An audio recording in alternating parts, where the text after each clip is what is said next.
In the Great Depression, President Roosevelt instigated the New Deal, a series of banking and industrial reforms, along with work programs to stimulate the economy and get people working.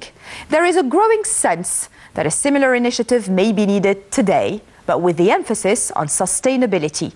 Eckart Sager sat down with Achim Steiner, Executive Director of the UN Environment Programme, to find out more. The world is in the midst of a global financial crisis. However, this could also be times of opportunity. You're talking about a global Green New Deal. What is your vision behind it? Well, we live in financially very challenging times right now, and our greatest concern is that in trying to deal with the financial crisis, we will actually abandon the efforts that have been nurtured in recent years in addressing the issue of climate change, food security, energy security. And the idea of the global Green New Deal is to say we can have the same dollars that are being mobilized for stabilizing the financial markets, for stimulus packages, directed towards the economy of tomorrow, which is less polluting, more energy efficient, and helps us to deal with an issue like climate change. We also need, in a very uneven world, a deal for Copenhagen and the Climate Change Convention. Therefore, we are calling for a global Green New Deal that provides massive investments at the moment in accelerating the transition towards renewable energy technologies, energy efficiency, which will generate rapidly jobs in the economy, and particularly to move towards a less carbon-intensive economy, the green economy of tomorrow. And if you look at a world in which we are already 6.5 billion people, soon 8-9 billion people, where are the jobs going to come from for these people?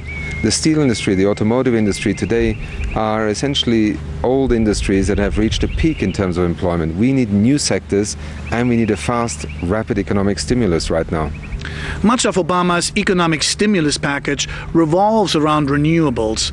In order to steer towards that sustainable path, to what extent do you need political support?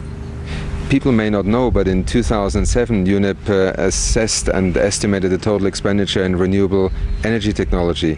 It was almost $150 billion. 20% of all new electricity generating infrastructure was renewable. The question is, can we accelerate and scale this up now in the face of this financial crisis, rather than simply putting money into the old economy, use that money to stimulate the new economy? And that transition, that acceleration requires political leadership, political capital. We are living right now off the natural capital, not of the interest on our planet. Our idea is to use the current financial crisis to take a great leap in the direction of a greener, more energy efficient and less polluting economy. What role does technology play in this great leap that you have been describing? I think a critical role. I mean, more specifically, what we are now discussing with Microsoft is how do some of the applications, some of the knowledge and know-how, well beyond the notion of just developing software, of how to address complex problems. How can we bring that knowledge to the kinds of challenges we face? For instance, the United Nations Environment Programme is trying to help over 190 nations across the world to establish compatible databases and information platforms on environmental trends. We forget sometimes that for many nations there is not even a computer there, there is no electricity, there is no capacity built in terms of local expertise that can be employed to maintain that data. Environmental problems may often manifest themselves locally, but the solutions are increasingly globally driven and also resourced. Looking at the big picture, what are the key issues facing us today, and how bullish are you they will be overcome? I think our biggest challenge is to understand that the economic paradigm of the 20th century, which was essentially a paradigm that looked at the natural capital on our planet as almost like something equivalent to cornucopia. It is endless. There is always more resources to find. In a sense, has come to an end.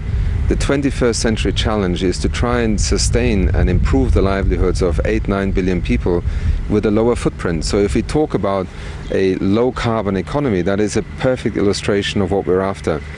More economic and human well-being, if you want, development, but with a much lower footprint on the planet. And that requires us to rethink the signals into our economy, the use of technology, and above all the way that we can share that technology and how we can help in partnerships to invest in that improvement. So if you ask me for what is the most important issue, I would say it is to bring economy and environment into a different relationship.